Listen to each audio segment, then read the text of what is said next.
Assalamualaikum warahmatullahi wabarakatuh. Saya Nur Kafid dengan NIM channel 18017 Prodi Akuntansi Fakultas Ekonomi dan Bisnis Universitas Jambi. Saya di sini akan mempresentasikan materi konsep dan pencatatan dari kewajiban jangka panjang dan ekuitas dari mata kuliah Akuntansi Perpajakan dengan dosen pengampu Bapak Wirmi Eka Putra dan Bapak Gandhi Wahyu Malana Zulma. Baik, langsung saja ke pemaparan materi. Klasifikasi kewajiban jangka panjang. Investasi berjangka panjang merupakan investasi yang dilakukan untuk mempersiapkan dana pensiun di masa yang akan datang. Jika dilihat secara nyata, investasi ini bisa dirasakan dalam jangka waktu yang lama, bahkan puluhan tahun. Namun hasil yang dirasakan sangat memuaskan karena menjamin kondisi finansial yang sehat. Finansial yang sehat pasti diinginkan oleh semua orang, terutama saat usia tidak produktif lagi. Obligasi merupakan bukti bahwa menerbitkan obligasi tersebut mempunyai hutang kepada pemegang obligasi atau pembeli obligasi. Obligasi juga disertai surat janji tertulis untuk membayar bunga dan pokok pinjaman atau sering disebut nilai nominal atau nilai pari.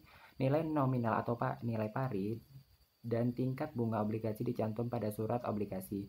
Bunga obligasi per tahun dihitung dengan mengalihkan presentasi bunga terhadap nilai nominal atau nilai pari.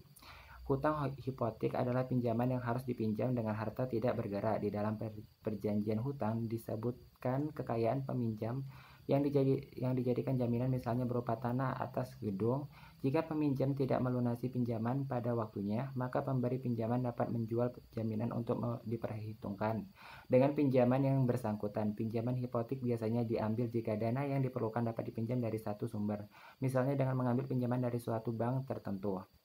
Pencatatan pajak penghasilan pasal 4 ayat 2 atas utang obligasi. Pajak penghasilan pasal 4 ayat 2 atau pajak penghasilan final adalah pajak penghasilan atas jenis penghasilan tertentu yang bersifat final dan tidak dapat dikreditkan dengan pajak penghasilan terutang.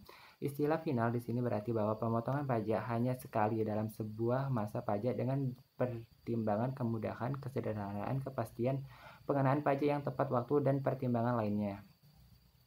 Pencatatan pajak penghasilan pasal 4 ayat 2 atas penjualan saham. Atas penghasilan perusahaan modal venture dari transaksi penjualan saham atau pengalihan penyertaan modal pada perusahaan pasangan usahanya dikenakan pajak penghasilan yang bersifat final.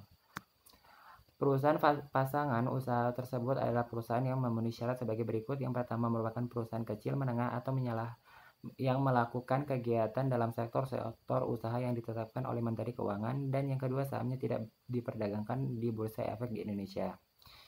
Mengingat perlakuan pajak penghasilan atas penghasilan dalam peraturan pemerintah ini berbeda dengan perlakuan atas penghasilan lainnya, maka kepada perusahaan modal venture diwajibkan untuk melakukan pembukuan yang bersifat yang terpisah atas penghasilan maupun biasanya yang berkaitan dengan penghasilan dari transaksi penjualan saham ini.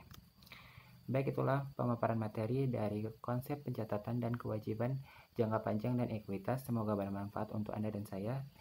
Terima kasih atas perhatiannya. Wassalamualaikum warahmatullahi wabarakatuh.